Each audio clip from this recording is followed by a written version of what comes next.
Hello everyone and welcome to GPVWC. This is the Austrian Grand Prix, the round of the Superleague Championship of 2022. I'm really looking forward to this one actually. The Red Bull Ring in Spielberg is always a fantastic place to watch racing.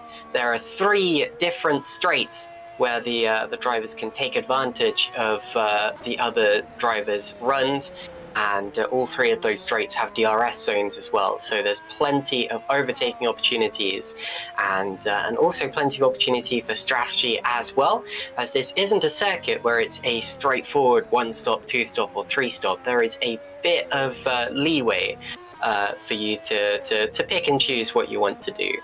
We're currently in the qualifying session, and we're just watching one of the E-Team Hard drivers flying around the circuit on their opening lap. You saw the calendar on the screen there. We're into the second half of the season now, and this is the point where it all starts to get very intense. We've been mainly talking about each individual race up until this point, but right now the championship is starting to creep into some drivers' minds, and it's still pretty close up the front. In fact, it's very close up the front. So today is going to really kick off the fight for real. There's Tomasz Voch that we're watching right now.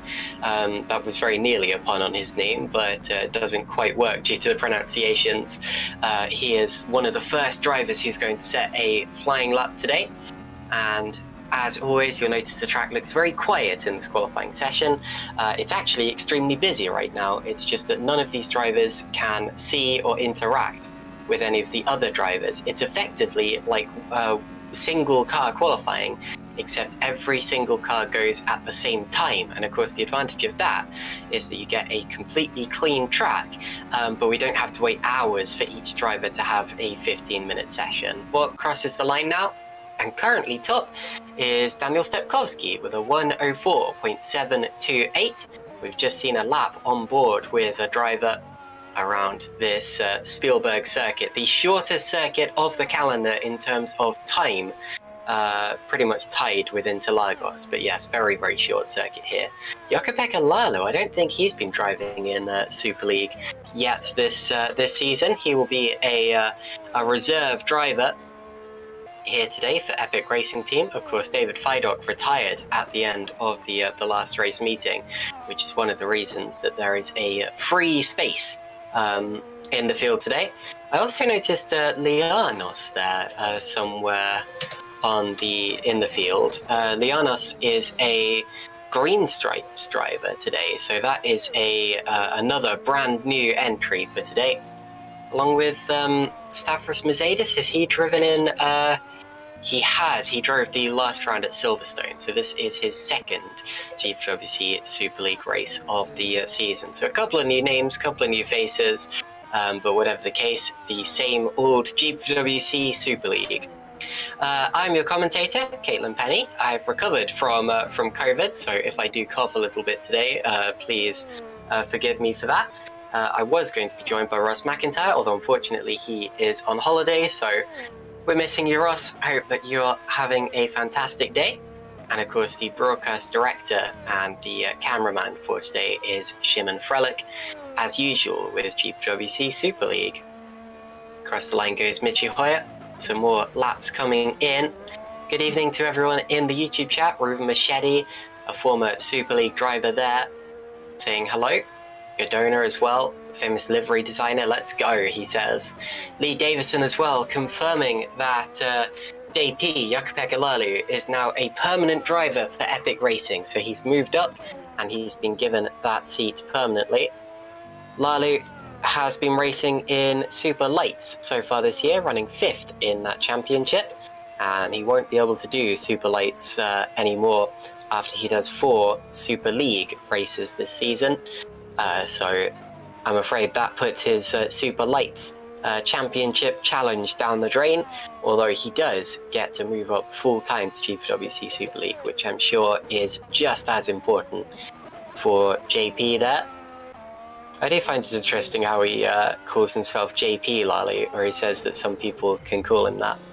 Reminds me of JJ Leto, of course, Jyrki Järvi-Leto, or something along those lines. I probably butchered the pronunciation, but it's you get the picture.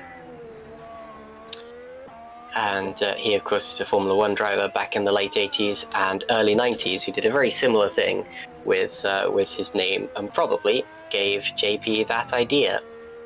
Lewis Bickers now improving in the middle sector. I'm going to get up the live timing so I can have a better idea of who's out there and going quicker, improving on their times. Of course, if we do see any times coming in now, they're not as important as they will be towards the end of the session. It's the end of the session where you start to see the really quick laps. Oh, Moritz Krop's out there today. Is that his Super League debut there for Moritz Krop? I believe it might be, because he's been racing in FS1, and also he did one race in SL2, so Super League 2. And yeah, so Moritz Krop, who has 2 FS1 victories to his name so far this season, appears to be another brand new driver in GPVWC Super League. Lots of new names here today. I'll be seeing if I can check which of those are debuts and which of those are just making their first race outings of the season. Moritz Krop, I'm pretty sure, is a debut because of his age. He only started racing in GPVWC last season, and this is indeed his debut. So we wish the best of luck to Moritz Krop. JP Lalu, has he done Super League before? I'll double check that on the site. He has. He's driven in quite a few, actually. He's driven in 11 Super League races up until this point, with a best result of 13th place, which he's achieved twice, but this is his first outing of the season. Who are we looking at now? Michi Hoyer out there, still P24 in the order currently. Improving on his sector times though.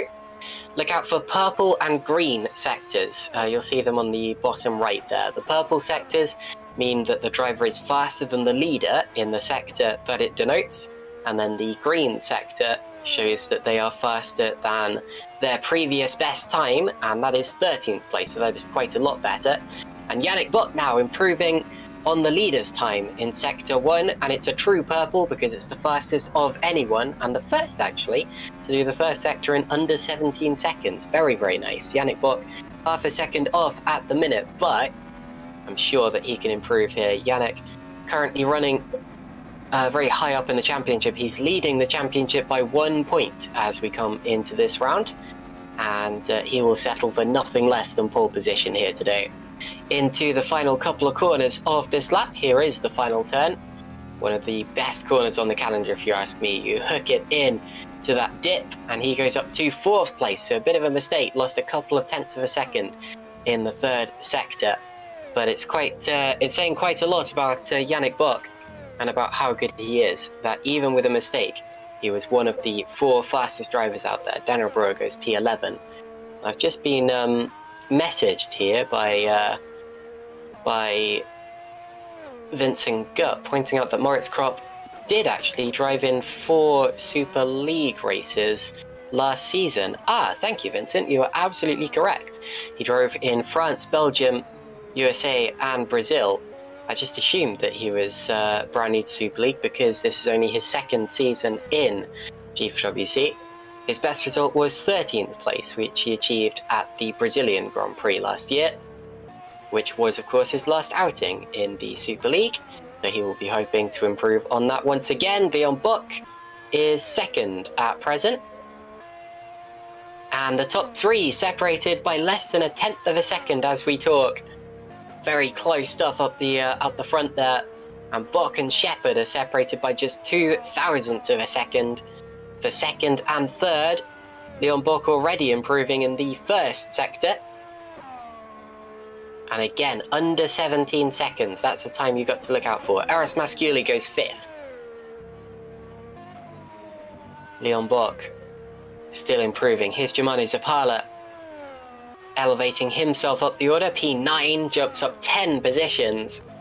The slightest bit of time here can gain you so many positions in the order. So much track position at the start of the race. Hygo Poom stays 22nd. And Leon is backing off. That was not a quick lap. Daniel Stepkowski beginning to improve. Daniel Stepkowski, who really stepped up to the challenge last time out. Pun very much intended. He was 2nd on the grid, if I remember correctly, at the last race, and he backs out of that lap. But yeah, Daniel Stepkowski up and coming. He was second indeed at Silverstone. No pole positions to his name just yet, but he's getting there. And it was his first podium finish last time out as well, because he finished second. Alessandro Quinte now, fastest of anyone in the first sector. Heading down through Rauch. I'll get up the corner names quickly actually, so I can get them all right. Some quite nice corner names at this circuit. Final couple of corners now. Rinton Lauder, I believe they're called, named after the two Austrian world champions of the Formula One World Championship. Out of the final corner, and Alessandro Quint goes P4. So Alessandro Quinte, not Quint, puts himself on the second row of the grid as we stand. And once again, only a tenth of a second off the leaders, and only just ahead of Tomasz Rock there is Daniel Brewer, winner of the Portuguese Grand Prix, who hasn't qualified particularly well since then and has struggled in the races as a result of that. His poor starting position last time was as a result of a penalty, but I don't believe that he has a penalty today, so he will be starting wherever he qualifies towards the final couple of corners of this particular lap. We're heading into the dying stages of this qualifying session, so this is the important part. Big slide, you saw the tyre smoke flying off the wheels of that car, and he loses out on the timesheets as a result of that. Right, currently improving. Both Stefan Roll and Tom Stevens have said exactly the same first sector time, and it's pretty quick. Tom Stevens, is that another new name? Stevens, yes, brand new to Super League, at least for this season. He's been racing in FS1, also scored a podium at the Bahrain round of SL2 so far this season, currently leading the FS1 championship, also by only 1 point. And this is probably his first race in Super League proper as well. It's not actually. He drove in the Italian Grand Prix last year. Failed to finish it. Here is Leon Bock, fastest in both of the first two sectors now. Leon Bock, who only has to gain 700ths of a second to take pole, but he slides out. Opens the DRS anyway, and does go pole by 16 thousandths of a second. Fantastic. And still the top three are separated by less than a tenth. Less than 900ths. Igo Poom looking likely to improve, as is Remco de Joux. Remco, I failed to mention last time out actually, but he was making his first GPVWC Super League race of the season, and this will be just his second Super League race of all time.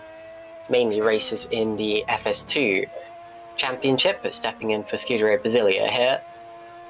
This is normally the part in the championship. Oh, and sorry, Stepkowski has improved again. 4 thousandths of a second off Leon Bock. Wow. Now Bock's in the pit, so he is defenseless for anyone who may be about to beat his time, if anyone can. Yeah, this is about the point in the season where you do start to see some reserve entries, because some people go on holiday and miss a round or two. Moritz Kropp, one of those drivers stepping up for Stax Racing. Finally relieving David Yunt, who's wanted to be relieved pretty much all season long so far. They've been advertising that space. Moritz does not improve. If he has the tyres and fuel for it though, he could go again. There's no rule to say you can't go twice in a row. Daniel Stepkowski is in the pit, so second once again is the best that he can hope for. Filip Puške improving on his first sector time. Filip still getting up to speed with the modern iteration of the car, but getting closer and closer to the top every time. Sparks flying and he spins, and he's going to hit the wall. So that will be the end of Filip Puške's session. And you see the rear wing rather comedically flying up above the barriers as he goes past. And an improvement for Quinte. He's just 19 thousandths of a second off the leader in the first sector. He's passed the start-finish line, but he did so before the checkered flag came out. The checkered flag will now be waiting for him, but he spins as well, just as Pushke did. Tomasz Vok is fastest of anyone in the second sector. This could be a challenge for pole here for Tomasz Vok. Oh, runs over the grass. He's going to lose time. And stays. His lap is invalidated. And with Eris Masciuli around in the final corner now, he will have the same fate. So that will be the end of the qualifying session. And that means that Leon Bock takes pole position by just 4 thousandths of a second. And yes, you heard right, Leon Bock there, not our championship leader Yannick Bock. Yannick will be starting down in 7th position. So Leon there with what could be his first pole position in GPVWC Super League. No, he took pole last time out actually, sorry, I've forgotten that.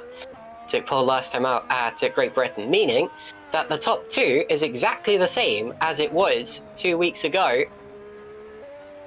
And they will once again have a chance to race for the win. So Leon Bock on pole, followed by Daniel Stopkowski, Chris Shepard, Alessandro Quinte, Tomasz Vok, Eris Masciuli, Yannick Bock, championship leader there, P7, Matthias Moos, Daniel Brewer, and Germano Zappala.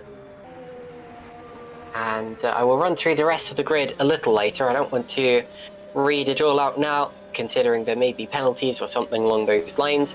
And I'm going to research that actually, just quickly, to see if there are any penalties that we have to be aware of coming into this round.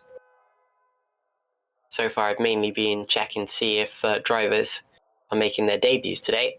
But no, there are no pending disciplinary actions, at least none for drivers who were racing last time out at Great Britain. The only exception would be if there was a driver returning to the series who had an outstanding penalty from before, but I don't believe that there are. Tom Stevens there will start P11 then. Stefan Roth, reigning champion, P12, then Moritz Kropp, Lewis Bickers, Robin Pansar, Thomas Harvey, Michi Hoyer, Jeffrey Fournier, Maciej Winnick, and Philip Pushke. The top 20 cars on this grid there: Yanis Fulburn, then Jukka-Pekka Lalu, Stavros Mercedes, Giannis Lianos, Hygo Poom, Remco de Joux, and rounding out the grid will be Giordano Valeriano, who failed to set a qualifying time. Okie dokie, well, considering it's just me on commentary today, I'm going to take a break during the warm-up session. But please do not go anywhere, because we have a full Grand Prix worth of racing, 71 laps of it, coming up in just 10 minutes or so. And it's going to be extremely, extremely good, I'm sure. So, like I said, don't go anywhere, and we will see you in just a few minutes' time.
Hello everyone, welcome back to GPVWC Super League and the Austrian Grand Prix. We've just seen qualifying, and in under a minute we'll be going to the formation lap for the race now for the Austrian Grand Prix. Like I said, 71 laps ahead of us around this extremely short circuit. That's why we have so many laps.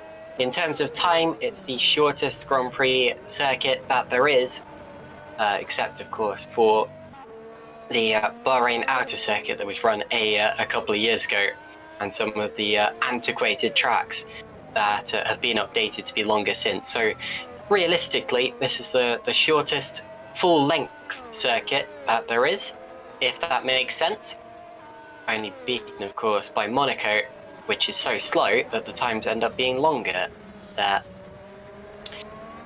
So there you see the calendar. We're into the second half of the season now, and this race will kick off the second half of the season. I'm glad to say as well that although I was on my own during qualifying, I'm now being joined by Marko Ferlic, who has offered to jump in last minute just so that I have someone to bounce off. So Marko, I'm glad that you could join me. What did you think of qualifying there? Yeah, good evening, Kathleen. You know, it's always very close qualifying here in Super League. You know, most of the field within half a second. So it's sort of a lottery who's going to be up there and who's going to be in the midfield. And I think we have quite a mixed grid here. So I think we're in for a very exciting race once again in Super League. You say it's a lottery, but the same people have taken pole and second place. 2 races in a row now.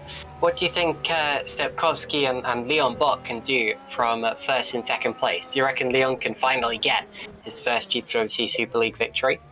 Well, I'm sure they'll be trying the hardest today. Obviously, not exactly at the top of the table in the championship, but you know, one win can change everything, and they could be in the fight after this race. So I'm sure they both want that win here in Austria.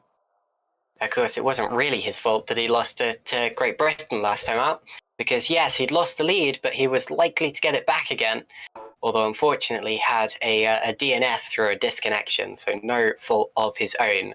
The drivers to look out for today, of course, Leon coming from 5th in the championship, but first on the grid. His brother Yannick Bock leads the championship by 1 point over Maciej Munich, and then Thomas Harvey and Daniel Brewer are 3rd and 4th in the standings, separated from each other by just 8 points. So there's another fight there, and Leon is just 1 point back from them in 5th place. Mateusz Moos also up there in the standings, as is Stefan Roll, Daniel Stepkowski, Tomasz Wok, and Adam Maguire. And Roll, who I mentioned just then, got his first victory of the season last time out in Great Britain, with Daniel Stepkowski getting his first podium as well. And that is first podium of all time, not just first podium of this season, because he hadn't even set foot on the top 3 places in any of the junior categories either. Okay, we're now setting off on the formation lap. So if we can run through the grid, we'll let you know what positions they will all be going off of, and you can see where your favourite driver is starting from. Leon Bock will be on pole position alongside Daniel Stepkowski, Chris Shepherd and Alessandro Quinte. Leon and Daniel both going for their first victories here today. Tomasz Wok will start 5th, then there's Eros Masculi, Yannick Bock and Mateusz Moos, with those being the top 8 drivers.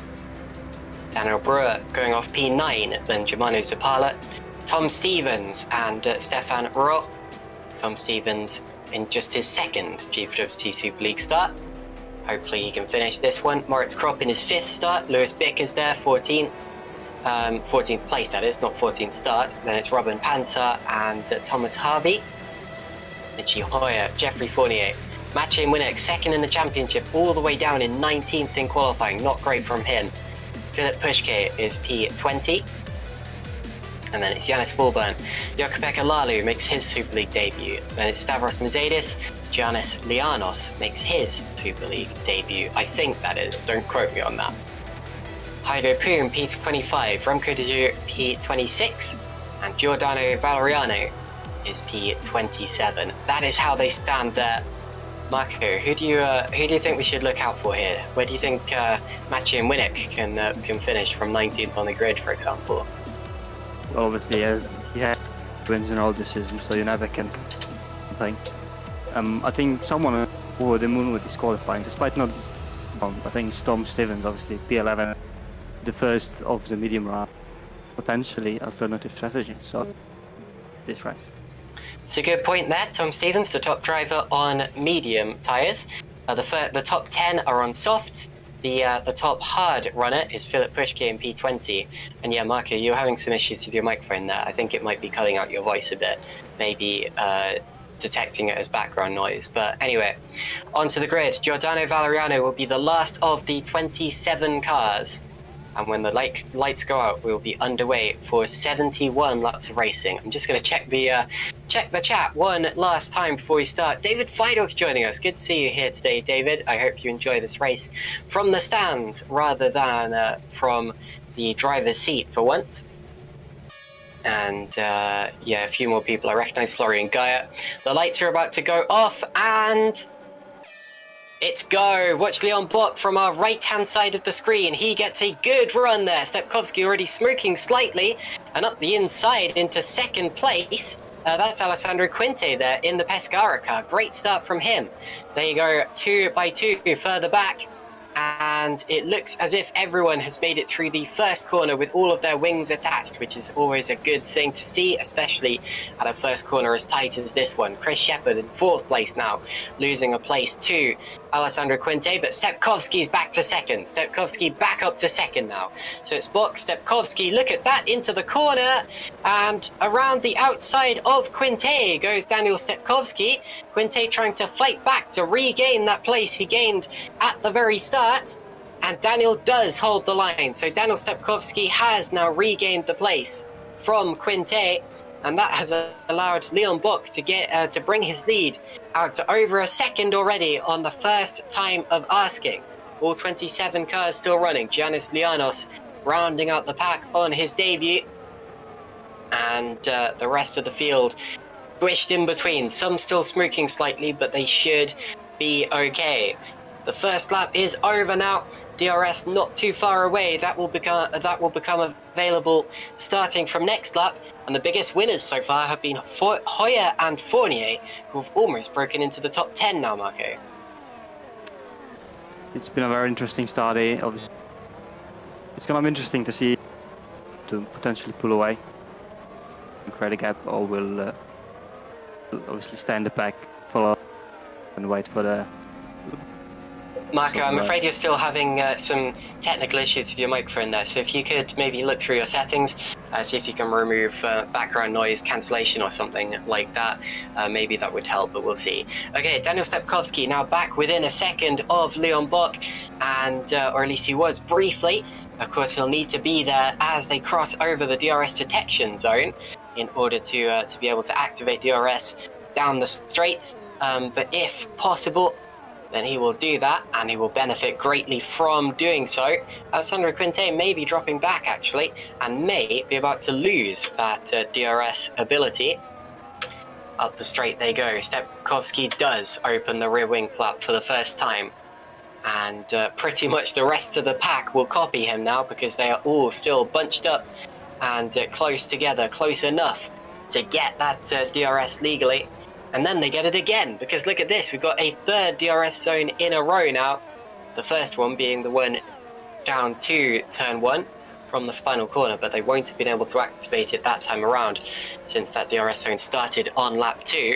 Ooh, Michi Hoyer there taking a look, trying to get into the top 10 now on Germano Zapala.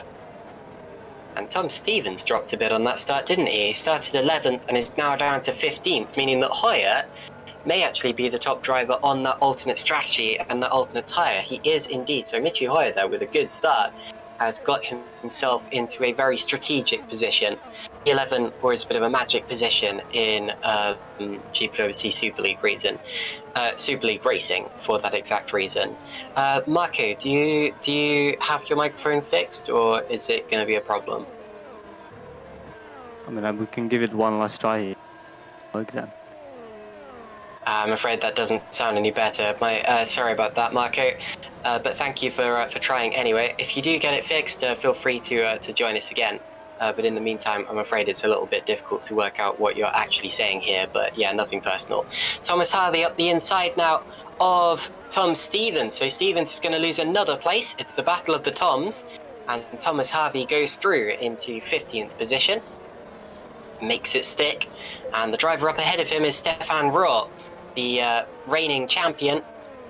Not a great race for the Epic racing team, not Epic, sorry, Edgy Sports team so far today, because Stefan is only P14 and Maciej Winnick only P19, again, despite being second in the championship and losing plenty of points provisionally to Yannick Bock, who's up in 5th place and first in the championship by just 1 point.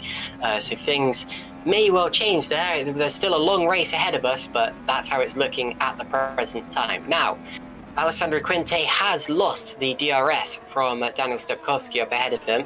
Stepkowski, first driver under 107 in this race so far, and he is sticking with Leon Bock, who looked as if he was getting away on the first lap, but that was due to Stepkowski and Quinte battling. In terms of pure pace, Daniel Stepkowski definitely has enough to stick with the leader here, and that is how they stand. Leon Bock leading by less than a second now ahead of Daniel Stepkowski.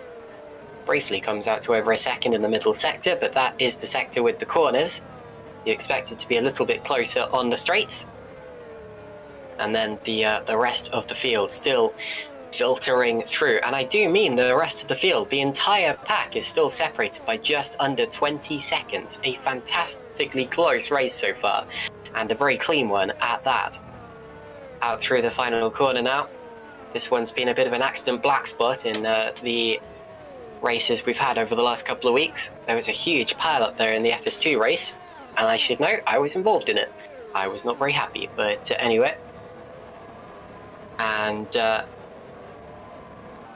again, they all make it through, running very well. This pack of hugely experienced and hugely capable drivers here with GPVWC Super League. Move going on a little bit further back there. Could have been Philip Prischke, I think, involved. Mercedes and Lalu right on his tail. Quinte and Shepard also still close, and they've still got Bock, Wok, Brewer, etc. for company. As Marko rejoins us. Marko, any luck? Hello, are we good now? Or is I don't know. Oh, Quinte, sorry, having a bit of an off there into the grass.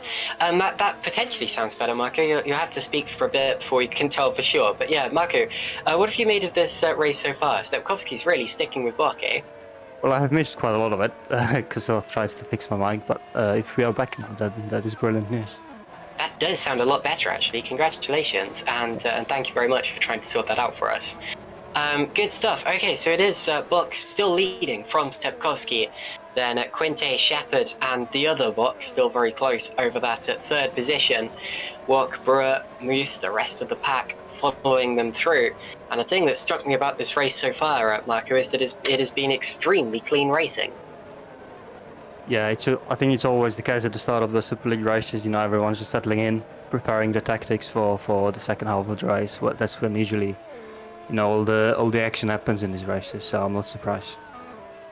Another thing to point out here, though, is that even though it still looks very close, the entire field is separated by less than 22 seconds, and indeed that is extremely close. If you think about it, we're only we're about a tenth of the way through this race. If you multiply that by 10, you realise that we're actually going to have a bit of a problem with traffic towards the end of this race.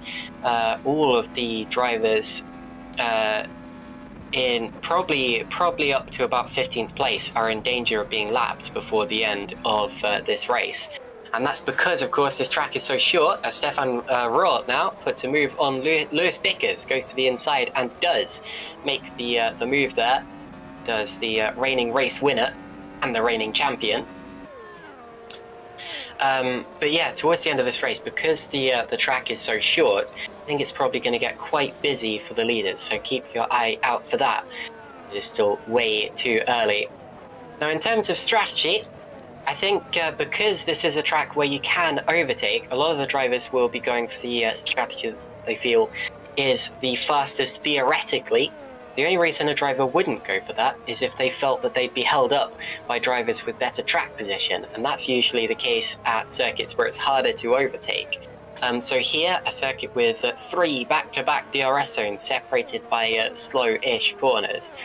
I think we're probably going to see quite a lot of 2-stops. I think 2-stoppers will be the order of the day, and a potential 3-stop, although this isn't really a track with particularly high tyre wear, so I'm not convinced that we are going to see that many of those. What do you reckon, Marko? Well, we saw in Superleague, 2-stop seemed to be the fastest strategy. Obviously, here we have about, I think, 13 laps more, but these cars are slightly better than tyres as well. So I think it depends on the gaps that appear in the race, whether people go on a 1-stop or a 2-stop. I don't think 3-stop is the way to go here, but you never know what can happen. And also yeah, I totally agree with you there. Another thing to point out, top 2 have already broken away from the rest. They have.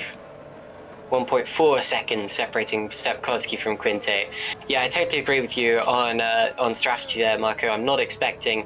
Oh, and Quinte is off and in the barriers. He's had a big crash. So Alessandro Quinte, who was running 3rd in this race, has slammed it into the wall. And we're going to see a replay of that, courtesy of Szymon Frelik. It's a difficult section of the track, and I was talking about how it was an accident black spot, but it had been clean up until that point. Massive twitch and spun. Oh, that's a huge, very nasty crash. Went in the opposite way around to how Daniel Ricciardo went in a few years ago, and even that was a big hit. But whatever has happened there to cause that, it has taken Giordano Alessandro Quinte. God, I'm getting my Italian drivers mixed up there. It has taken Alessandro Quinte out of the race, and I have a feeling there may have been some kind of issue there because he is still stopped by the side of the road. So maybe a screen freeze or something like that has not allowed him to escape back to the pits, because he's still there causing that yellow that you keep seeing pop up on the screen. And the leaders and through, so Quinte does now retire from this race officially. Of course, there was no question that he was going to in our mind, and he does become the first official retirement just before 10 laps of racing are up, Marko. Yeah, that looked very weird indeed. I'm not quite sure what happened. I think it's a technical difficulty from him. Possibly a screen freeze, possibly his screen turned off completely. I'm not quite sure what happened. Back to real time now. What you're seeing is, another replay. That's Quinte once again spinning off into the barriers at a very harsh angle and very hard speed. We're going to get an onboard camera, I believe, now. And if you watch his steering wheel, this should give us a good clue as to what happened here. I don't think we're going to see him turning into the corner as... Oh, my goodness! Yeah, I think slams over to the left. Pretty sure it's a wheel disconnection then from Alessandro Quinte. Yeah, absolutely. That does tend to be what happens when your entire wheel disconnects in one go. The controls all lock over to one side, and in this case, that happened at very high speed, and there was absolutely no recovering it. So into the wall went Alessandro Quinte, and he becomes our first retirement through absolutely no fault of his own. Okay, so 26 cars remaining, all of them still on the lead lap. None of them have been through the pits. Stefan Roll is the fastest car out there right now. So Stefan, despite being on the medium compound tyre, has set the fastest lap of the race, only a few thousandths faster than what the leaders have been doing. And we expect the fastest lap to come down later on in the race, as well as the drivers use up more and more of their fuel and allow their cars to become lighter and lighter. Of course, in terms of that medium tyre strategy, it's still Michi Hoyer leading that pack, although they are now up into P10. So they've broken into the top 10 due to that accident from the Pescara car of Alessandro Quinte. And as a result, will be in even better position to score points once the pit window starts to take place. Probably not long now. Oh, and as I say that, into the pits comes Chris Shepherd. So Chris Shepherd does come in very early, and this is about when I'd expect drivers to come in if they were looking to potentially do a 3-stopper. So either he is leaving his strategy flexible and just running a very long 2-stopper, or he has put his mind to a 3-stopper already.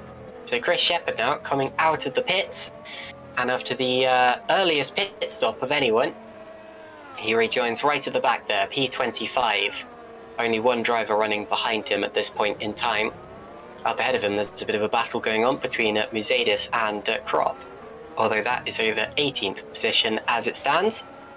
Here's Leon Bock once again leading a GPWC Super League race. He's done that a few times now, still yet to score his first victory here in GPWC, which is very surprising considering how much talent he has. But the trouble is, his brother has just seemed to have a slight edge over him. So when the Evolution drivers have had a chance, it tends to be Yannick leading home Leon.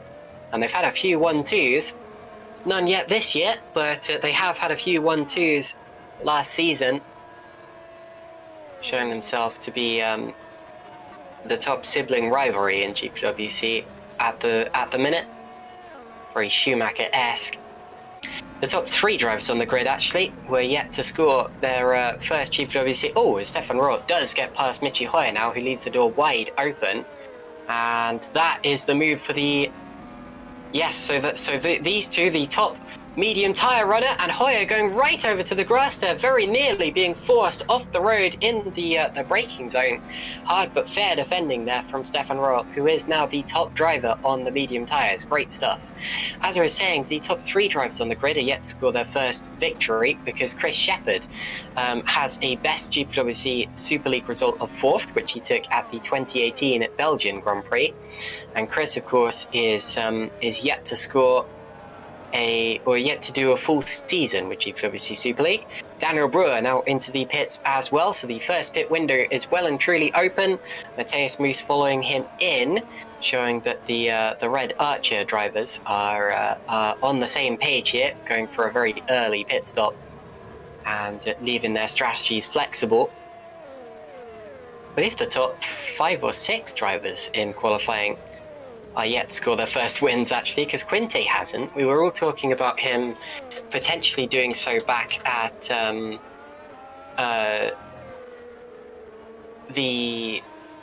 Imola, and then of course he had that accident. And Stefan Roll is side by side now with Germano Zappala, and up the inside he's found the open door, and through goes Stefan Roll. A very good move there. If you get yourself to the outside of a car and keep it there, chances are the next corner will go the other direction. And at that point in the course, it gave him the place, and through as well goes Michi Hoyer now on the inside. So Michi goes through, and in come Masciuli, and no, Zappala stays out. So just Masciuli there. More pit stops taking place. Rods up into the top 5 now, Marko, as a result of that. Yeah, and also Chris Shepherd obviously pitted early has gotten the undercut on Dan Brewer. So if he's in a 3-stop, that's a very interesting strategy, but of course a lot of traffic to get through, so it might not work as good. And yeah, we are now fully in the pit window, obviously between laps and about laps 15 and 20 is when the pit window is for the soft runners. Obviously medium runners will go a bit longer, probably around to lap around 25 or so. That's okay. Here's Chris Shepherd, and there's a yellow flag out there somewhere. But yeah, Shepherd's stuck in traffic. Giordano Valeriano is dropping places, so I believe he may be the driver who was involved in whatever has happened out there. Yeah, I was looking at the stats just now. It was indeed the top 5 in qualifying who haven't scored a victory yet. Daniel Stepkowski into the pits. His best result is 2nd. And the top driver on the grid who has had a victory in GPVWC Super League is Eros Masciuli in 6th position. Although he lost one in 2019, so a little bit of time since that's happened. A little bit of a muddled up grid with Yannick Bock and Maciej Winnick starting a little further back than you'd expect them. But that has set us up for a very good race here today. Yannick's been on a flyer so far here. Maciej a little bit more anonymous, still down in 11th place. And Chris Shepherd does jump Stepkowski. That is a very good spot there, Szymon. So Chris Shepherd out in front of Daniel Stepkowski, and those two were running 2nd and 3rd earlier in the race. They will now be 2nd and 3rd, but the other way around, depending on what happens with the box here. So what do you make of that, Marko? Very good strategy there from Chris Shepherd, although he did pit very early. As well, and he's on the mediums as well, so I think his tyres will drop a bit. In Superleague, the medium tyres didn't work that well, as you would probably imagine. So it'll be interesting to see how far he can take them, and also if he does have any pace advantage on the cars behind as well, which may not be as big as he expected. It's a really good point, actually, because Stepkowski is on the full hard tyre, whereas Shepherd is on the medium. And that plays into the theory that Chris Shepherd may actually be on a full 3-stop here. And I think he is. Stepkowski's left himself a bit of wiggle room in terms of strategy. By going onto those hards, he can potentially hold them out for a long time and keep it to a 2-stopper. As Daniel Brewer now sets the fastest lap of the race. But Chris Shepherd, who passes Moritz Kropp there for P15, Chris Shepherd has to push at this point. Has to get his way past this traffic as quickly as he can, otherwise he's wasting those medium tyres, which are theoretically faster than the hard tyres, but not if you're stuck behind a driver who is on older and older tyres that are just as hard. Through he goes on Heiko Poom. He is carving his way through the field, but of course every move that he makes is costing him time. Tomasz Vok into the pits now. So Tomasz follows in his E-Team hard teammate who pitted a lap ago, and Tomasz will also go onto the hard tyre. And where does he come out in relation? He will come out behind both of them, I expect, because they pitted sooner. They have been held up a little. But and no, they're going to be very close here. But look at that, Tomasz Vok has got out ahead of them. So Tomasz, no, he hasn't. Sorry, I'm looking at my screen didn't update for a long time there. But no, he's come out a long way behind. Actually, there's several cars between them. My apologies there. And the only two cars still on the soft tyre above Evolution cars, suggesting there may be one stopping. As I say that, Leon Bock is into the pit lane, suggesting that's a bit too early for a 1-stop. Suggesting that Yannick Bock might pit next lap. Oh, he was very late to get on that limiter there. I'm a little bit worried about that. Possibly even touched the wall as he slowed the car down there. 79 kilometers per hour seems to be the pit speed limit. There's often a little bit of breathing room, little bit of margin for error in terms of the pit speed limit, but you don't want to push that too much. Leon out of the pits now. Daniel Stepkowski fast of everyone despite those hard tyres, and Chris Shepherd gets through, so Chris Shepherd does still come out, and that means that, and blocks up the inside. So Leon going for it on his completely fresh cold tyres, goes through, gets past Chris Shepherd. He very nearly lost out positions in the, and he gives it back. So Leon Bock seems to have given it back straight away. No, he's not giving it back, sorry. And there's a little touch in the braking zone. Shepherd just got a much better run, and he has gone through. So Shepherd not only jumped Stepkowski, but he's now jumped Leon Bock and has a chance at leading this race overall in terms of the net order. It really surprises me that Shepard hasn't won a GPWC Super League race yet, actually. I feel like he probably would have done if he had done a full season up to this point, although he hasn't. And into the pits also now come Fournier and Hoyer. But yeah, Chris Shepard still yet to score a podium in Super League, despite his experience. I first raced against him in WCS League all those years ago. Out of the pits now comes Michi Hoyer. And onto the track now. About where you'd expect him to be, just behind Aris Masciuli there. Possibly gained a little bit of time on Masciuli. Michi on the hard tyre. He's much more likely to go for a one-stop than either at the box, even though Yannick has left it out super late here. Yannick's going to be coming in this lap, I think. And in he comes. I'm very impressed by how long he stayed out on those hards, and he wasn't really losing that much time. But now he brakes. A little bit of tyre smoke kicked up there as well, just as his teammate did. He did actually lose a little bit of time in those last couple of laps, so I wasn't quite right. He was losing about a second from some of the drivers who had made their pit stops. Potentially a little worrying there. Now remember, we're expecting Buck, Shepard and Stepkowski to all go through here because he came into the pits behind them, or at least they came into the pits when they were ahead of him. And yes, true indeed, goes Walk, but actually, yes, he is still behind Stepkowski. Stepkowski is up the road, and up the inside now goes Yannick Bock, and gets right back past Tomasz Voch, who gets the DRS, and will attempt to come back at him, but stays, and there's Leon Bock, sorry, up the inside. So Leon now passing Mercedes, who's yet to stop. Stepkowski follows him through. In terms of the net order, it looks as if, as Bruin out the inside of Mercedes, that's a risky one, look at that! Ooh, so close to locking wheels. I've seen some huge accidents happen there as a result of exactly that move. He's still there on the outside, and through goes Daniel Brewer. Stefan Roth now into the pits. Thomas Harvey and Stevens becomes the battle for the lead, although temporarily. I'm expecting the net order to be Shepard, Bock, Stepkowski, and then Brewer's been in, hasn't he? Because, so he's gained a few positions out of all of that. Daniel Brewer was in danger of dropping out of the top 10 earlier, but now he's looking like he might even be 4th or 5th. As Yannick Bock passes Mercedes, and there is Robin Panzer. So Brewer there's found a lot of time somehow. He'll probably be 4th in the order, and then Yannick Bock will be 5th. Great stuff from Daniel Brewer, jumping Yannick Bock.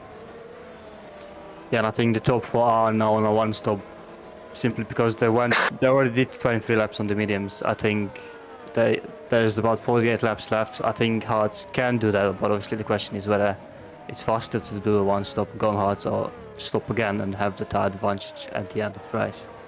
Yeah, but that's double the length of their first stint, and it's not necessarily a linear equation as to how fast the tyres can go, or how far the tyres can go into the race. They can, of course, theoretically do the whole thing, no matter how soft they are. It's just that if you drop below a certain amount of tyre percentage, then you lose so much pace, it's really not worth it. Daniel Brewer is on an absolute rampage. He could be up to the podium places soon.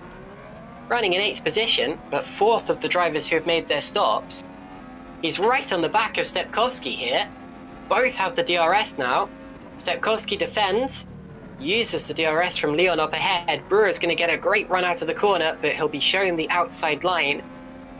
Showing the door. And a very firmly closed door at that. Into the middle sector. Losing a little bit of grip on the rear. That's why Stepkowski gained on him quite a lot through that. That's to be expected. Here's the actual lead, the lead on the road. Thomas Harvey versus Tom Stevens versus Maciej Winnick. And then Filip Pushke. 4 cars now in a line. Filip Puške will be rubbing his hands with glee that he's been able to hang on to Maciej Winnick like this. Of course, it's partly because Winnick's been caught in traffic, but actually Puške's been having a very good race by 2022 Filip Puške standards here. Janos and Mercedes are scrapping. I'm sorry, Brewer's just got past Stepkowski, I missed that. But yeah, you saw it on your screen, and Brewer is up into provisional third position. What a flying race Daniel Brewer is driving right now, Marko. Yeah, and that is a very important move for him now, obviously, as Liam Bock ahead of him, as well as Chris Shepard, and he's now in a net P3 position, so looking very good for Daniel Brewer. Great stuff. Daniel Brewer through into that position now. And Daniel Stepkowski, despite having the fastest lap of anyone, was not able to hold him back. He was being held up a little by Leon Bock, and now it's Daniel's turn to have a go at seeing if he can get past the Evolution Motorsports driver here. We've always known all the way through the season that Daniel Brewer is a much better racer than qualifier. Of course, he and Maciej Winnick were fighting it out for qualifying positions earlier on in the season, but he hasn't had a pole position. He has had a win, got that at Portimao, and especially in the last few races, he's tended to gain and gain in the races. Here he is with the DRS getting closer to Leon Bock, and I'm not going to take my eyes off this battle again for the time being, because I do not want to miss anything, and I'm pretty sure that Daniel Brewer is going to have an attack on Leon Bock before long. I was speaking to Daniel after the last race and asking him, do you know when you'll next have a teammate? Because of course Dan has been the only VBM esports driver out there for a while.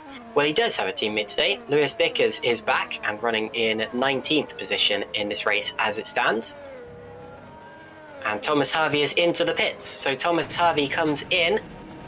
That means that Tom Stevens will, for the first time, lead a GPVWC Super League race by 7/10 of a second over Maciej Winnick. We're used to seeing Maciej fighting for the lead, but not normally in circumstances like this one. Where does Harvey come out in relation to the drivers he was around before? Quite a long way down, actually, P19. I think he may have lost a few positions, but I can't exactly remember where Thomas was before this all happened, the whole pit window and everything. There's been so much that's happened since then, and so many positions that have changed that it hasn't exactly been a fair comparison. There is Tom Stevens leading the race ahead of Maciej Winnick and Filip Puške, and moves over to the right because he is coming into the pits. Maciej Winnick caught off guard, runs a bit wide there, manages to keep it under control. But yeah, Steven pits, and through go Winnick and Puške, who will now have their time in the sun at the front of this race, Marko. Yeah, and it'll be interesting now to see if Stevens rejoins ahead or behind of Harvey, obviously pitting one lap later, but we'll have obviously fresher tires now, and honestly think this is a one-stop now, obviously going 28 laps on mediums. I don't see why they would two-stop and do that long first time. Well, at this point, I think Puške's heading off. Where's Filip Puške now? Yes, so Filip has been off the road, I'm afraid to say. And I was just complimenting him on driving a much better race than he's driven so far this season. Had a real shot at a top 10 finish today. But I'm afraid he's been off, and he's now running without his front wing. Whoa, that's a weird one, isn't it?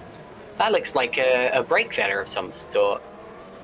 His front tyres were locked up, so I think he was attempting to brake. And are we now on board with Filip Puške in replay? Yes, it says stacks there on his dashboard. Look at the front tyres lock. Yes, so I think that may be another wheel disconnection. You saw his wheel jam over to the left, but it wasn't a complete wheel failure because he was able to get it back again. Didn't look like his fault though. Also, his throttle application looked a bit odd, so that could also be a pedal malfunction, but obviously the wheel looked a bit weird as well, so I'm not quite sure. Something software related. Into the pits comes Maciej Winnick, so Chris Shepard now does lead the race, and the top three cross the start-finish line separated by less than a second. So not only do we have a good fight for second place here, but they are still with Chris Shepard for the lead, and Daniel Stepkowski and Yannick Bock are within DRS range. maybe Tomasz Bock and Matthias Moos are as well. They are right on the fringe of it. But yeah, it could be 6 or 7 for the lead here if they're not careful. And this is pure GPWC Super League racing. Chris Shepard, I don't think he had planned that the rest would be able to stay with him, so I think he may have to convert to stop if he's not result, of course. To get any good points today.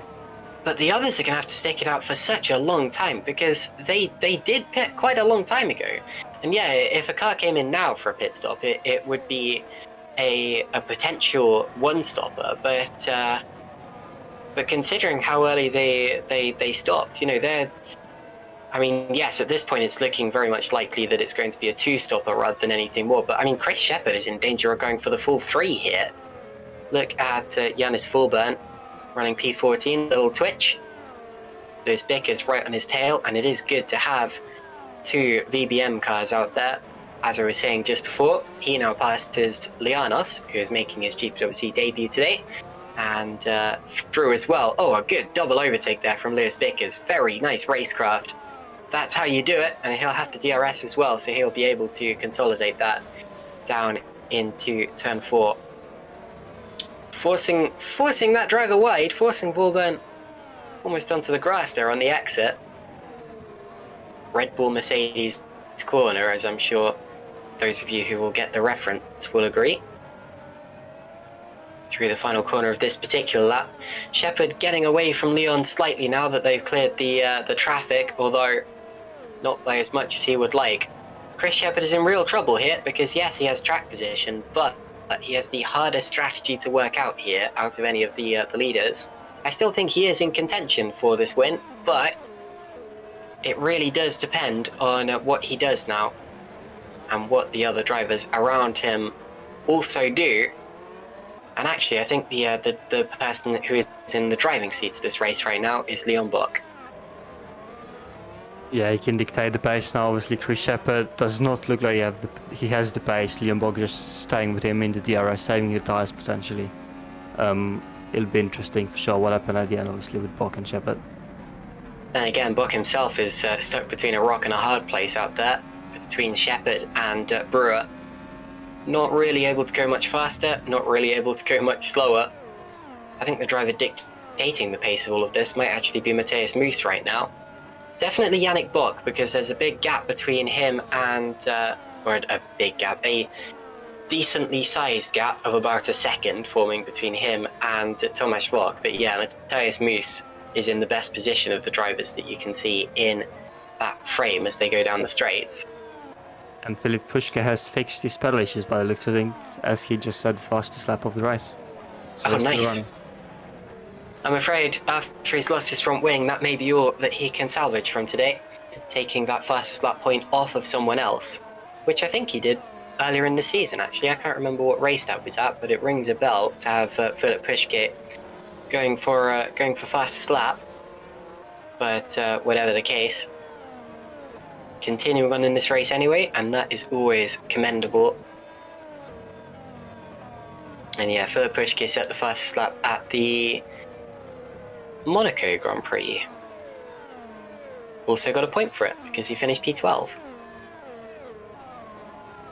Filip actually missed the last round at Great Britain, returning here for the Austrian Grand Prix. And the one thing that I'm noticing here is that even though the lead battle is just as close as it was about 5 to 10 minutes ago, they are actually not looking that racy here. It looks as if they're settling into a rhythm. They're using the DRS, of course, but of course it would be a shame not to. That would put them under a lot more pressure. But I don't see anyone actually trying to juke the car ahead of them, trying to show themselves to the wing mirrors or anything like that. Leon Bock, the closest he's been for a number of laps now. Under half a second behind Chris Shepard through turn 4 there. But the real battling is further down the order. That's Yannis Fulburn there, passing Michi Hoyer now, going through. And Lewis Bickers right on their tail. Yeah, I've kept an eye out for this battle, and they've been fighting for a few laps now, so I think Giannis will be very happy that he finally managed to get past Hoyer, and looks like he has the pace advantage, so he may be able to push and pull away as well. Onto another lap. Still the top three separated by just 1 second. Still, the DRS train goes down all the way to 7th place. And that's confirmed that time. Great stuff. Up the hill they go. I don't see how they can keep racing like this without someone going for a move at some point. Because if you're this close, and you misjudge a corner or something like that, sometimes you're forced to go for an overtake because it's all you can do to avoid running into the back of them. Into turn 4. Down to turn 5. This corner, which I'm pretty sure is called Rauch. I'll see if I can look that up quickly, actually. While we're waiting for this battle to start simmering. And I think if there's one thing that's going to trigger it, it's going to be another flurry of pit stops. We are going to get another pit sequence, of course, which is coming up in not too many laps. It'll be interesting to see who does react first out of this group. It's obviously either you go early or you go late for the tyre offset at the end. So I think everyone's just waiting for everyone else.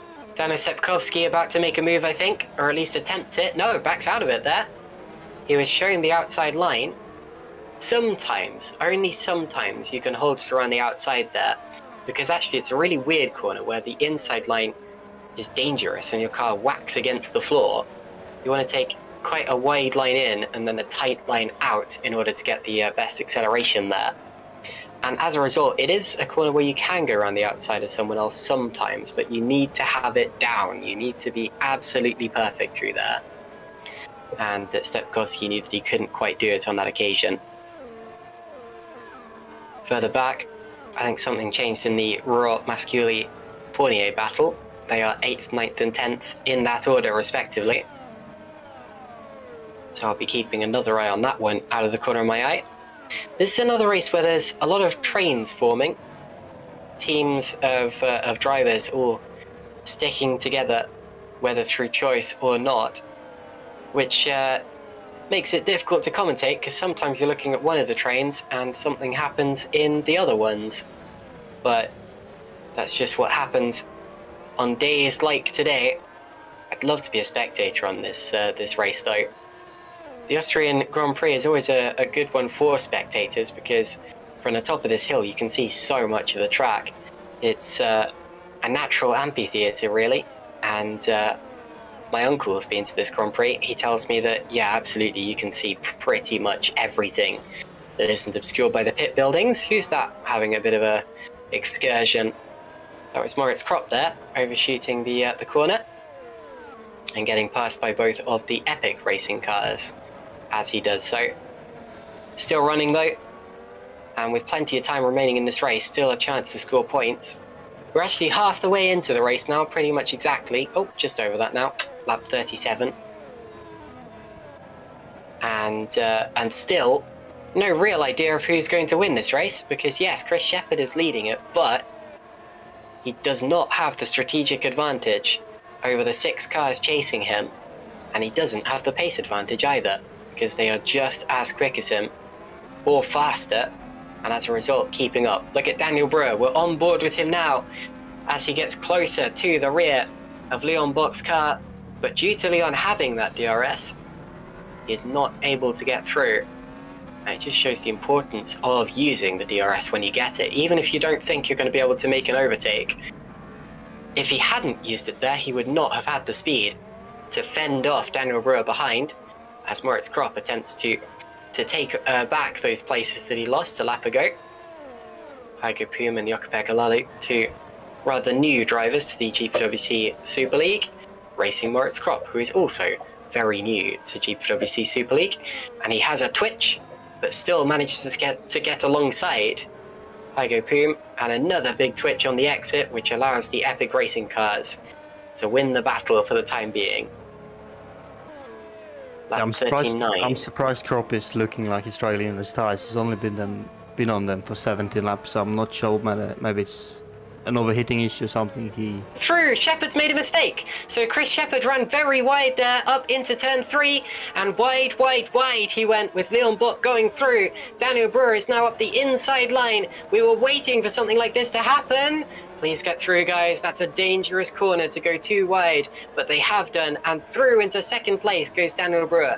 So due to a mistake from Chris Shepherd, not only does he no longer have the strategic advantage and the pace advantage, but now he doesn't even have track position.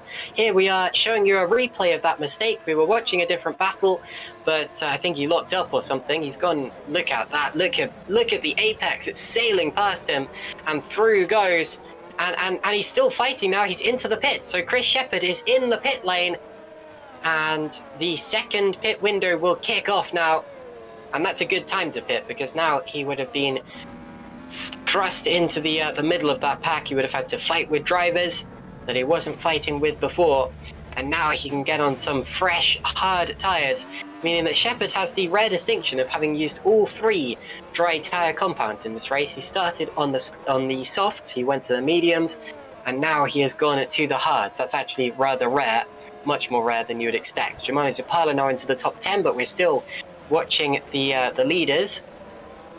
Very close stuff between them, and Yannick Bock and Tomasz Bock fighting over 4th place as well. Stepkowski right in amongst them. So Zapala's was on Michi Hoyer there, and where has Chris Shepherd come out to the pits? He's down in 17th position, and Thomas Harvey dropping. Harvey's lost his front wing somewhere, so Thomas Harvey there is going to lose out to all of those drivers. He's out of the points now. He was in the midst of a good old fight. Not anymore.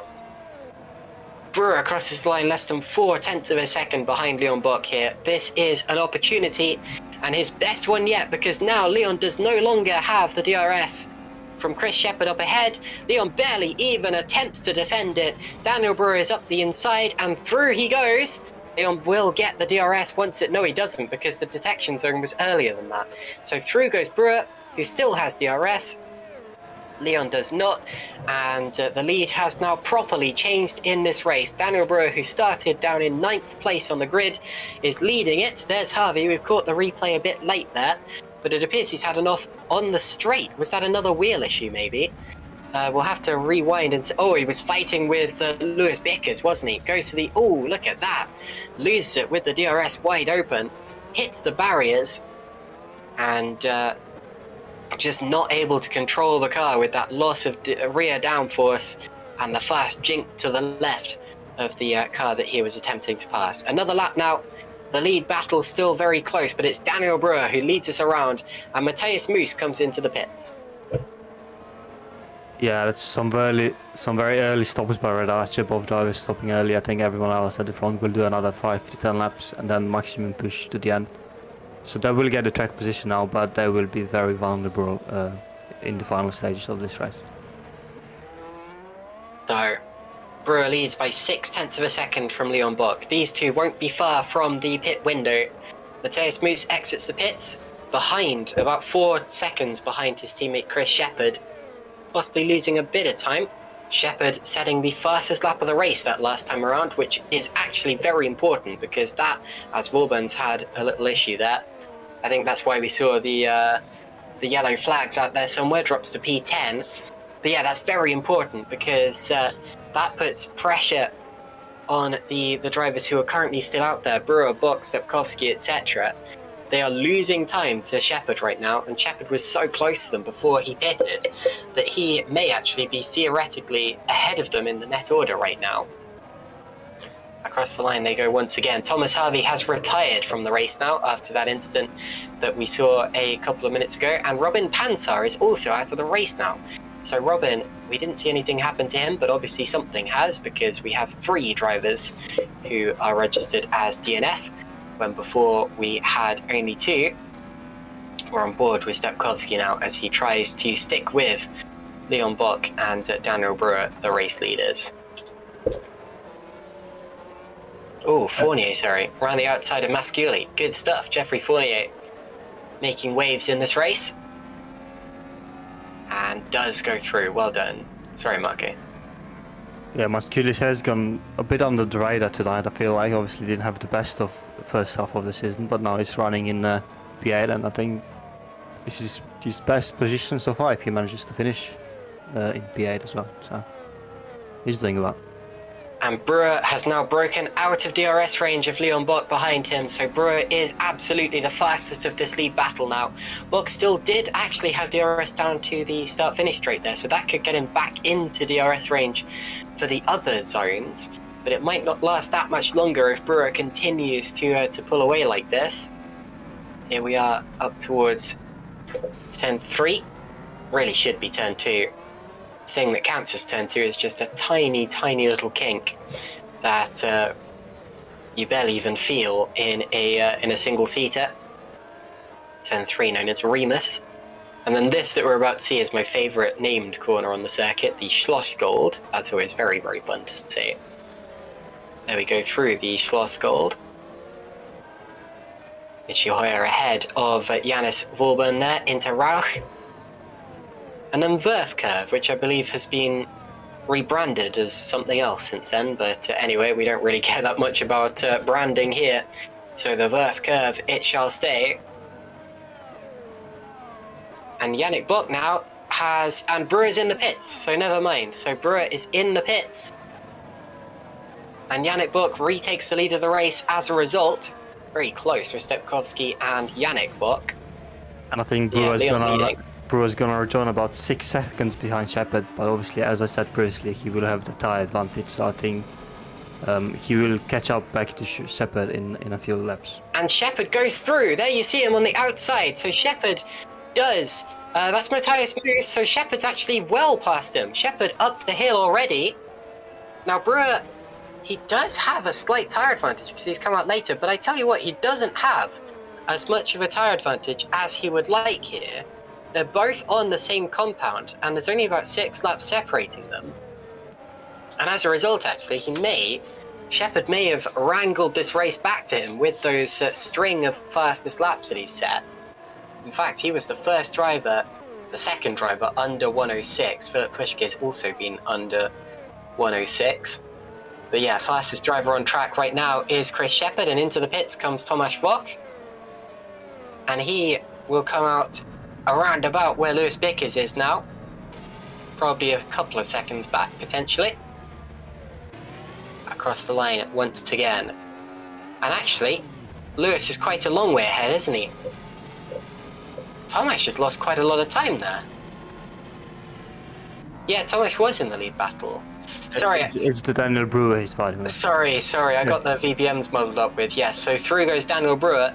And he's about 2 seconds back, which is what I expected. Sorry, I got really confused between the BBM esports drivers there. But yeah, Lewis Bickers was not in the lead battle. Tomasz Włoch was. The current lead battle is that of Leon Bock and Daniel Stepkowski, and then Yannick Bock. But the top 2 separated by half a second now. And these drivers will have the difficult decision of when to pit now.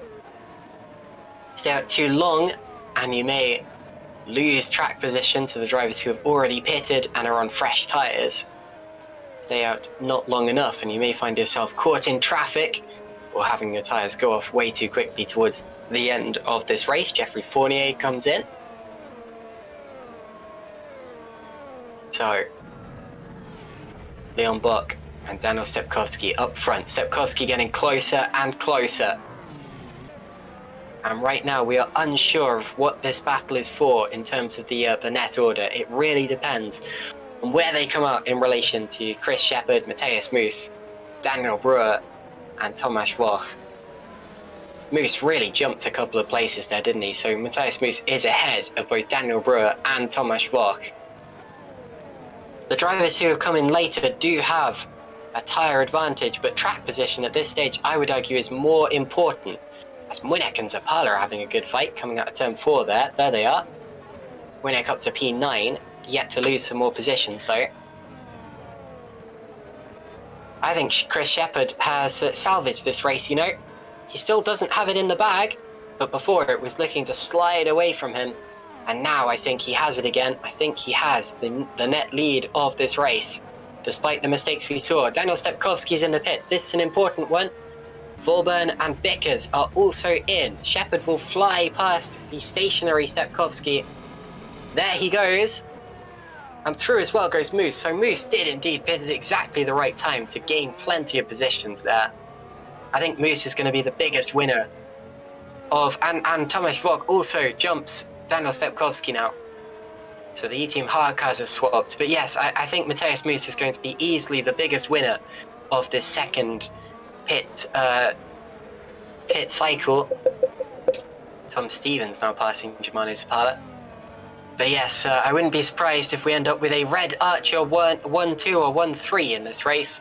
Red Archer looking to have both of their cars on the podium as they stand. This race is between Red Archer and Evolution now.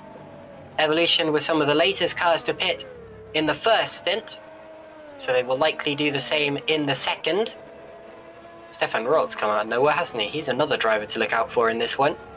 Currently running in third position. Michi Hoyer comes into the pits. But yeah, Stefan... And now Chris Shepard has got up to the potential one-stopper, so it's incredibly key for him to get past them as quickly as possible. And he runs wide. Big wide moment there for Chris Shepard. Yeah, some of the drivers ahead of him are potentially one-stopping, which is why I'm so cautious to say that Chris Shepard is definitely leading this race. Of course, none of the 7 cars ahead of him technically have to stop again. Plenty of them will, and plenty of them should. And I don't expect any of them will be able to hold off Chris Shepard, even if they don't. But there's always that opportunity, and we've had surprises so far in this championship, such as, let's not forget, the Emilia-Romagna Grand Prix at Imola earlier this year, because in that one we had some drivers staying out and actually winning the race as a result of that. Liam Duval surprised everyone by staying out on very old tyres and winning the race at the end of that one. The Evolution drivers once again staying out and leading right together. And now you have to wonder whether they will prefer for Yannick Bock to finish ahead out of the two of them, because he, of course, is the championship leader. They won't swap right now. I feel like they'd lose way too much time if they did. And they are fighting cars that they can't even see right now, so they've got to challenge. Chris Shepard passes Germano Zapala. That's an important one there. Goes up into P7. Matthias Moose will follow him through very shortly, I expect, because Zapala is on old, hard tyres. Here is Moose doing exactly that, down into the Schlossgold. Has the inside. Not the best run out of the corner, though, so Zapala will hold it for the time being, and he has no obligation to... Oh! And Matthias Moose has been so held up by that Daniel Brewer has taken advantage and dives straight through. Great move from Daniel Brewer. That would have caught Matthias completely off guard there. And that is a genuine swap in the net order of this race. Great stuff from Daniel Brewer there. Wow, that caught me off guard. What do you reckon of that, Marko? Yeah, we're gonna see the replay now. I'm very curious to see how it looks from Brewer's perspective, because we just saw him... Oh, he was alongside quite a long time, okay, so... He was, but we didn't see it happening, so that was a real shock there for both us and Matthias Moose, who was not able to turn in for the corner. Brewer's now going to pass Zapala, a Shepard ahead. Oh, and they went 3 wide into the corner there. That was very, very close stuff. There was a driver, Remco de Gier, giving way, when we stopped on the right-hand side of the road, and that could have been a very dangerous situation, but they got away with it. Yellow flags out there somewhere for something. None of the leaders involved. Matthias Moose struggling, but does finally find a way past Germano Zapala. He's lost so much time to both Shepard and Brewer now. And also, as a result, the Evolution Motorsports cars, who are still out there and yet to make their expected final stop of the race. Of course, again, they are not necessarily obliged to stop here. And you were saying earlier, Marko, you expected some of them might be going for a one-stopper. If the Evolution Motorsport cars do, then I will be calling you back as a strategist, because you obviously know what you're talking about. Well, Yannick Bock has done 21 laps on the first sim, which was, I think, 3 or 4 laps more than everyone else, so he may be doing something different. That's true, but it doesn't 24 look like laps. It doesn't look like the two stoppers are catching up rapidly, so it may work for him. Obviously, he has Leon Bock to support him with the DRS at the moment as well, so he may be dragging him along, potentially this stint. That still means 40 or so, over 40 laps on these hard tyres. Chris Shepherd, and Brewer goes through! How's that happened? Wow! So Daniel Brewer has passed Chris Shepherd, who may be the benchmark for the net lead of this race. Again, may. And here is a replay of how that happened. He's got alongside him already. Little touch maybe, but through he goes. Amazing stuff. We didn't even think that was possible, that was a possible thing that was going to happen in the next few laps. But it has. Yeah, and actually the top two, as we said, Leon Bock and Yannick Bock, last lap, similar pace to the... Oh, no, never mind, sorry. They were 1 second slower than Brewer and Mus, but... And Shepherd's coming back at him. Shepherd with a great run to the outside line. Remember what I said about this corner earlier? It's a tricky one. Oh, they touch. And he stays ahead, does Daniel Brewer. So Daniel Brewer is still there. And these two are holding each other up in relation to the Evolution Motorsports cars and Stefan Rohl, who are yet to stop for the second time and might not. Everything that happens at this stage in the race is important. Leon Bock is leading, followed by Yannick Bock, then Stefan Rohl, Eris Masciuli, Maciej Winnick, and Tom Stevens. All of those top 6 drivers are currently on a 1-stop, but we don't know if that is their actual strategy or if they are just yet to make their second stop, but they will. Eris Masciuli is one of those who will and does. He's in from 4th place and will drop down the order. Yeah, he's gonna join P12. I think he's gonna have some nice clear air for the first couple of laps before he catches up to the likes of Fournier, Stepkowski and Bach. Yeah, he's going to have a train of cars coming through behind him, so he might not gain P12, but yeah, so he's actually going to come out about P15 here, just behind Lewis Bickers. Thomas Voch just getting past Daniel Stepkowski and Voch swapping there on track. So Stepkowski up into P9, and Fournier trying to go to the outside now. Yeah, so Moose and Shepherd have now swapped as well, the Red Archer cars. Interesting strategy, if indeed that is what that is. If Shepherd isn't losing out here. Shepherd, of course, did pit before this bunch, but I don't expect his tyres would have gone off that much by now. Here's a replay. It does look like it is just going to be a straight swap in a straight line. And Shepherd won't fight it too hard. Now, yeah, there he goes. Now, the top 3 separated by about 0.8 of a second, and I'm starting to think that this may actually be the race for the lead, as you suggested, Marko, because Maciej Winnick would have to gain about 10 seconds to get involved in this. Daniel Brewer would have to gain 11, but there are several cars between him and them. I think at this stage, the leaders will be really torn, as Stevens gets up the inside of Winnick, and through as well. Daniel Brewer is trying to follow them through. Almost touches him. There was a big wiggle from Tom Stevens' car. But Brewer has gone through into 5th, right. His next target is Maciej Winnick. He's got to get past him quick, because then he'll start catching up to the top 3. The top 3 have got to be so torn now. They know that the fastest way to get to the end of this race is not is to pit, but if they do, they're giving up so much track position and effectively giving up the win. Because if they stay out, yes, they might still be swamped, but they do still have a chance of taking the victory if Daniel Brewer can't catch them. There's about 16 laps to go, and the lap times will begin to become extremely important once Brewer gets past Winnick, which he probably will very soon, looking at the grip difference between them now. Yes, they are probably going to swap, and they will, as he goes up the inside. Winnick will have the inside for the next corner, though. We'll stick it there. We'll keep it 4th. Oh, and Brewer on the outside, just demonstrating the difference in grip between the two cars. Amazing stuff. All the way around the outside of the second sector. squeezes him out to dry, and through he goes. Great move from Daniel Brewer, who puts Winnick under pressure. That's Tom Stevens, who he's fighting with. Right now. Brewer now has 15 laps to catch the top 3 and overtake him. I don't think they're stopping now, obviously 15 laps to go. I think it's too late to stop for them. Yeah, I agree. So from this lap onwards, the lap times are going to become so important. We don't know what Brewer's true pace is yet because he's been stuck behind those other drivers.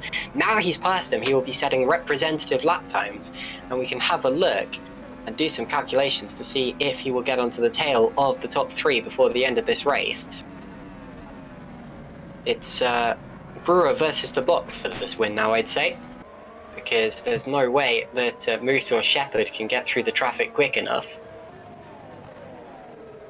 Yeah, Moose and Shepherd, they both looked as if they were going to win this race earlier on, or finish on the podium at least, and now they're going to struggle to get into the top 5, aren't they? I think they can still do a top 5. Stevens and Winnick are still quite a lot slower than them at this point, but they would have hoped for a lot more. Okay, what's Brewer's lap? Where is he? Across the line he goes. And it's a 1:06 dead from Daniel Brewer. That is extremely fast. And ahead of him, Stefan Roth's lap is a 1:07 flat. Okay, so actually, only gaining about a second, he does have enough laps to catch them. So, he'll get onto the tail of them, but there'll only be about 3 or 4 laps to go by that point. And of course, then you start to gain slower because you get into the dirty air of the car in front, and you also have to pass them. Yeah, and also another thing to put into consideration, I believe Evolution this season have been saving a lot of push to pass for the final few laps of the race. So if that is anything to go by, I think they still have a lot of push to pass remaining, so that will be extremely difficult to get past. And we can't see the push to pass, so we can't keep you updated on how much of that they have already used, but they do have push to pass systems installed in those cars, and only a certain amount of it can be used over the course of the race. Daniel Brewer, if he has any left, will be jamming his finger on that button, I think, because the quicker he can get to the cars ahead. Honestly, at this stage, he can't really conserve it because there's no guarantee that he is going to catch them. 9 seconds is the gap, and that is quite a lot to gain in 13 laps, even when you are faster than the cars in front of you. Any mistake will pretty much end this race. Well, I say that actually, but Stefan Roth is still a real contender in this one, isn't he? Roth has been biding his time, playing his cards very well. 14th on the grid, Stefan started. He's running 3rd in this race right now, and would absolutely be my driver of the day if he was to finish where he is now. We'll see if he does. Into the final corner for another time of asking. We're watching the Red Archer cars chasing down Winnick and Stevens. This is another battle that's important before the end of this race. I think Moose and Shepherd have lost enough time that even if they were to get past these two now, I don't think they have any chance of catching the top 4. I think it's too late for that. So it's all about Daniel Brewer now, who is 8 seconds behind the leader as he crosses the line, making him about 7 seconds behind Stefan Roth. Great stuff from Daniel Brewer still. And Leon Bog does his personal best lap time of the race in P1. Really? 1:07? Yes, so that's... Is that what he said last time around? It is. Leon Buck still pushing, you know. Not as fast as the fastest times of this race, but he's still got some life in those tyres, hasn't he? Daniel Brewer behind. 1:05.9 that last time around. Still gaining about a second per lap on the leaders. That does appear to be the genuine pace differential now. He can see them when they reach the longer straights, but passing them is going to be so tricky. Incidentally, the fastest lap is currently held by Aris Masciuli in P12, 1:05.537.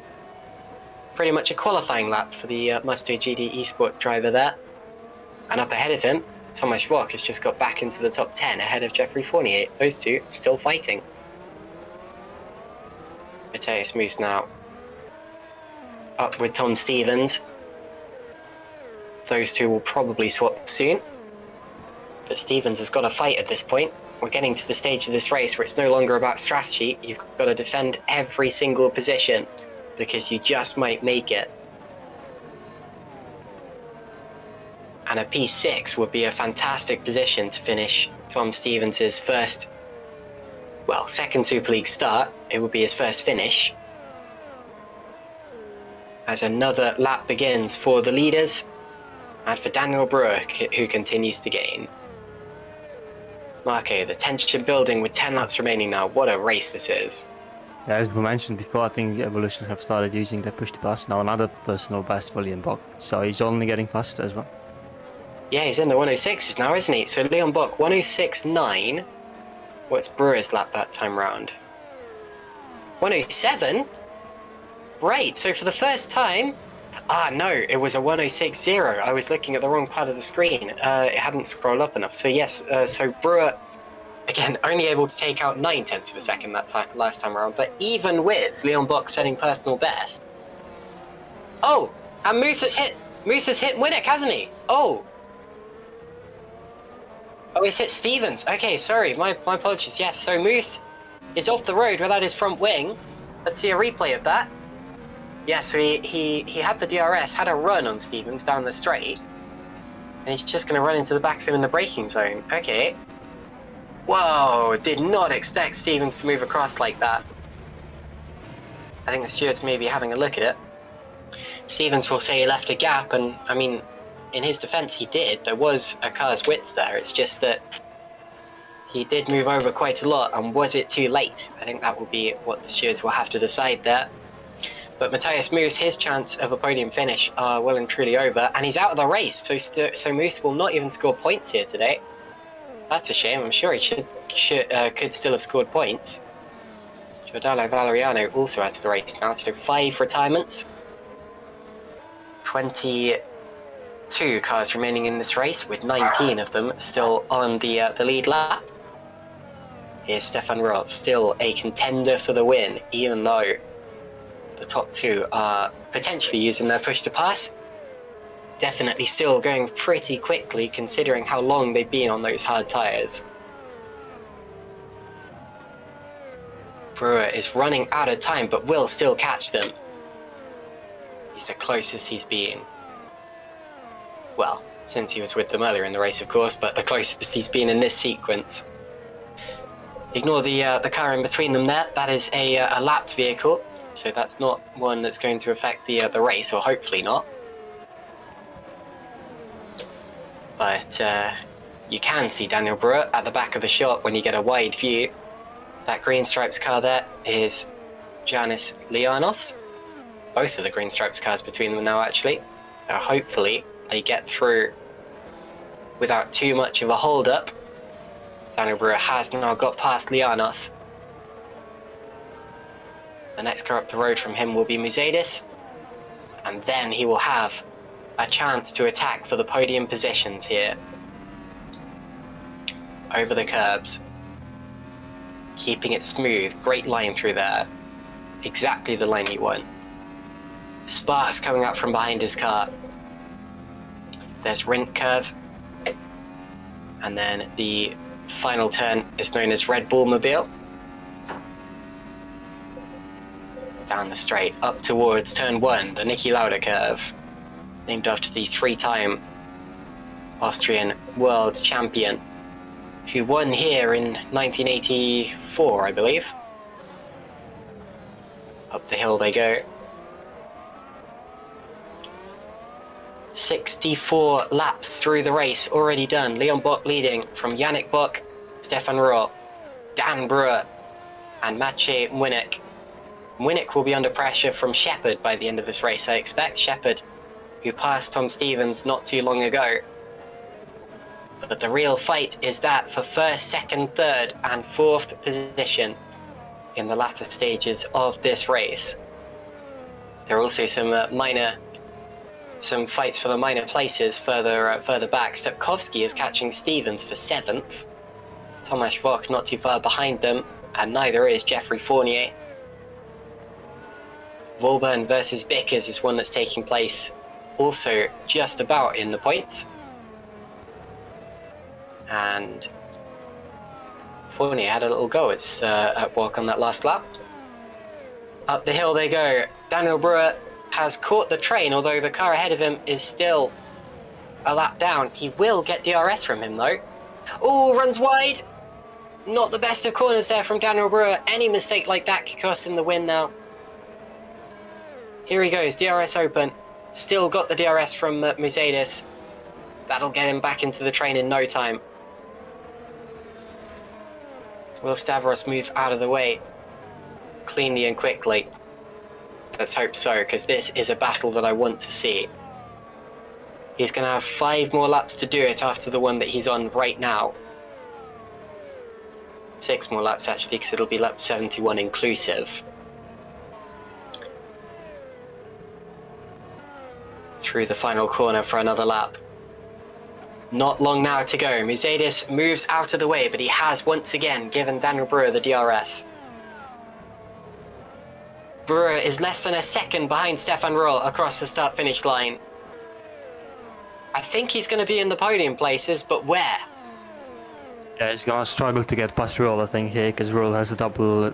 he has DRS and also double slipstream.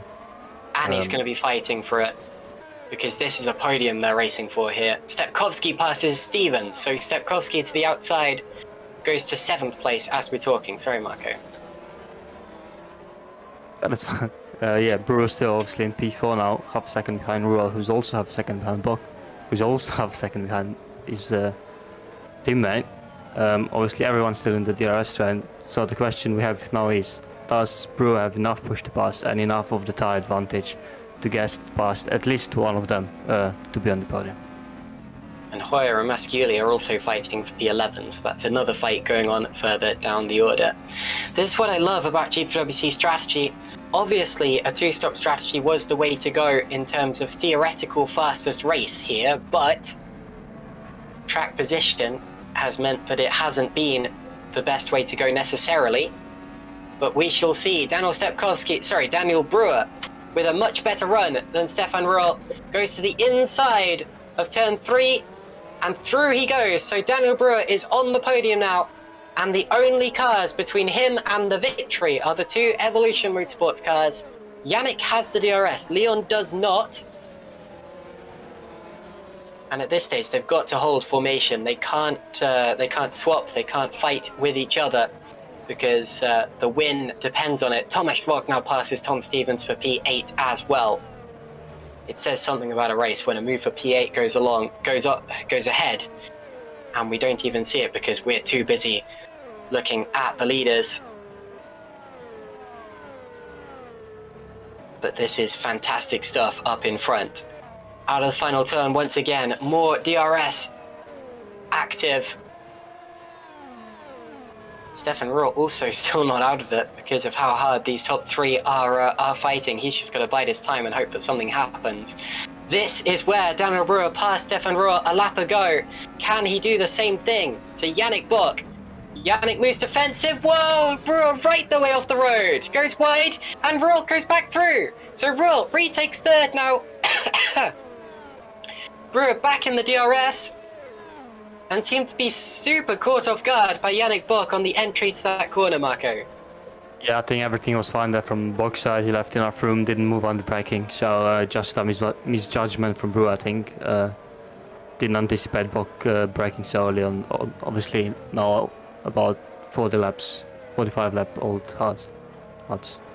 Also, Volburn's now got past Masciuli, who's being attacked by Bickers. That's over 13th place. Bickers slightly shoving Masciuli, but they get away with it. Right, another attempt now.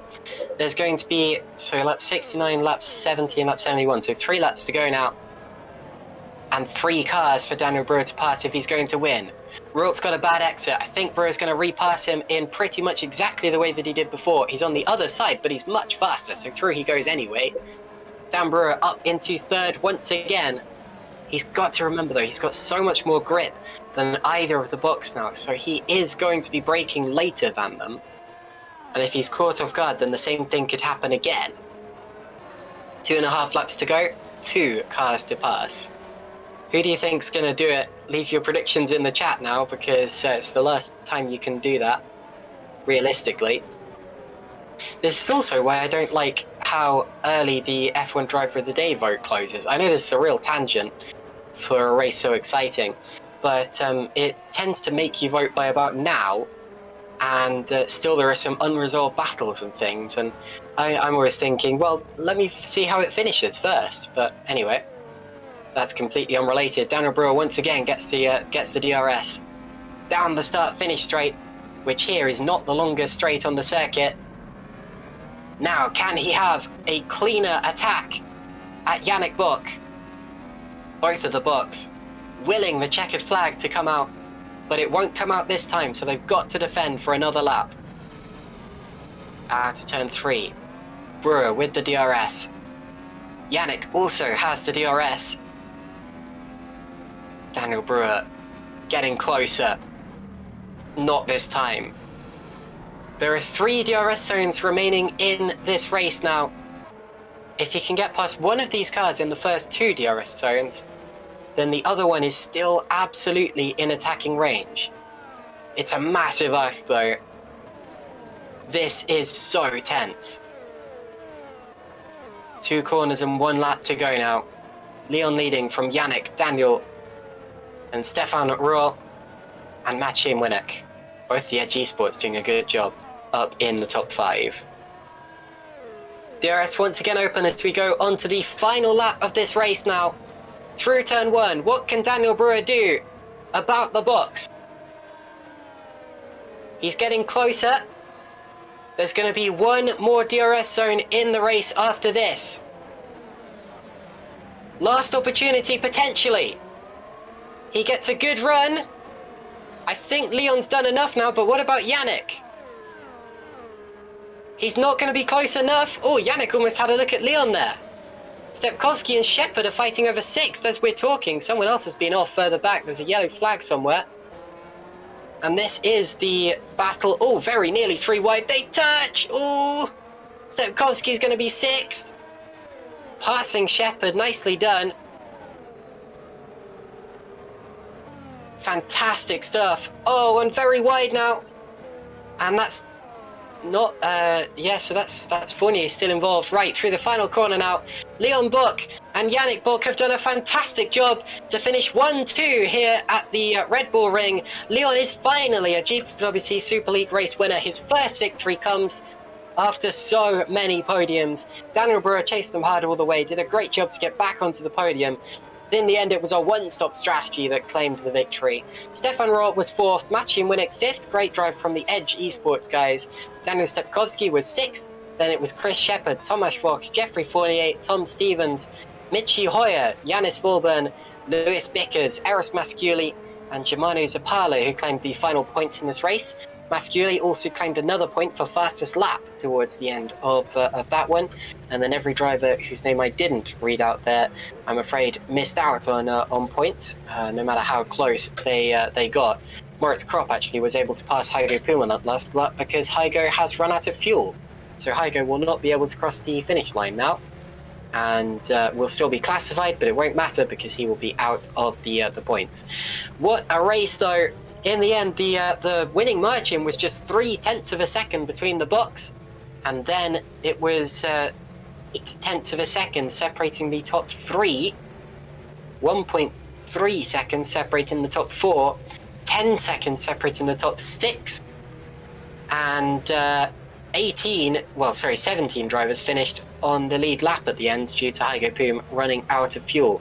That was one of the most competitive GPVWC Super League races that I've ever seen, and the fact that Evolution Motorsports claimed a 1-2 there does not indicate dominance in any way, because you could not have had a much closer finish than that one. What a race we've just witnessed, Marko. Yeah, it was very close at the front, and you said Evolution Motorsport, despite the 1-2, you know, it could have easily gone wrong for them with that one stop, but they have proven that they can take the tires long, and they are leading the team's championship as well. Of course, deserved. Yes, indeed. Amazing stuff there. Leon Bock, I'm very proud of him actually. I've watched his entire GPWC Super League career. He's always existed somewhat in the shadow of his brother, championship leading brother still. But today, he has proven himself as the #1 driver. Fantastic stuff. This his 7th podium in GPWC Super League. And at last, he is on the top step. Started his career back in 2019 with the Whitey F1 team. Got his first point in 2021 at the Australian Grand Prix. His first podium at the Azerbaijan Grand Prix last year. There you see the drivers who failed to finish in this race. Mercedes, Moose, Valeriano, Panzer, Harvey, Quinte. What could Quinte have done if he hadn't retired? Who knows? I'm afraid we will never know. There is the calendar. The Hungaroring will be up next in 2 weeks' time on the 28th of July. And then, of course, over the summer, we go to Belgium and Italy. Then, of course, in the autumn, we go to Singapore, Japan, Mexico, and Brazil to round out this championship. I expect the fight's going to go all the way down to the end, as it did last year. And so far, it's been very close. Maciej Munich recovered a few points here today. It looked after qualifying like this would be a disaster for him, but with his P5 finish in the end, didn't lose as much as it looked as if he was going to. And my driver of the day, I think, would actually be Stefan Roll, because he has done a fantastic job to climb up from P14 to P4. And even though Edge didn't appear to have the edge today, didn't appear to have the setup prowess that they normally did, Stefan and Maciej were still able to climb up the order and wrangle their cars to a fantastic P4 and P5 finish. So honestly, I think Edge and Evolution were the best teams out there today for very different reasons, and they should both be very, very proud of themselves. Still waiting for some drivers to come into the interview room. We hope to speak to at least some of the top 3, maybe some of the winning teams as well. And if you're listening to this and you had a good race, or you just have something to talk about, make sure that you do plop in so we don't have to end the broadcast prematurely. But yeah, we will wait a little while to hear from you. While we are waiting, I'd like to say thank you very much to Marko Ferlic for jumping in last minute here. Marko, you've done a fantastic job considering this was a very last-minute arrangement. Ross McIntyre, of course, on holiday in America, and he will be getting back soon, hopefully before the next race. But yes, in the meantime, filling in, you've done a wonderful job, Marko. So thank you very much. And also to Szymon Frelik for, of course, being our cameraman and broadcasters. I really enjoyed the replays you got us today, Szymon. I know replays don't always work in GPWC Super League or GPWC as a whole, but we got them working today, and they shed some light on some of the things that we wouldn't otherwise have seen. So fantastic stuff there. Also, thank you very much to everyone who was watching along in the YouTube chat there. Plenty of names that I recognize, plenty of former drivers and current drivers racing in GPWC, and of course to all of the drivers and teams for putting on a show today. Doesn't look as if we're going to get any interviews today, does it, Marko? Okay, well, while we're waiting, I've already said that Stefan Roll was my driver of the day out there. But do you have a difference in opinion there, or do you agree? I agree, Rule has done a great job, but I think my driver of the day will probably has to be Daniel Brewer, obviously the only one to make the two-stop somewhat work. So I think he deserves the praise there. He did. He was on the podium in the end. The only trouble, of course, is that we will never know what could have happened if he had not made that two-stop strategy. What if he'd gone for the one-stop? We will simply never know. Jeffrey Fournier is saying he couldn't pass today. It's insane. Yes, indeed. It's a difficult circuit to pass, even with the 3 DRS zones, but Some people made it work. So at the end of the day, I'm afraid it's just down to your strategy and your setup. Okay, well, we are going to have to end the broadcast there, but like I said, thank you to everyone I just thanked, and we will see you in 2 weeks' time at the Hungaroring. In the meantime, make sure you check out all of our junior categories, the next of which is Formula Sprint 2, coming up in just a few days' time. That will be on Tuesday, starting at 7:30 UK time, so convert that to whatever time zone you are in. But today, from me and Marko and Szymon and everyone at GPWC, it's goodbye.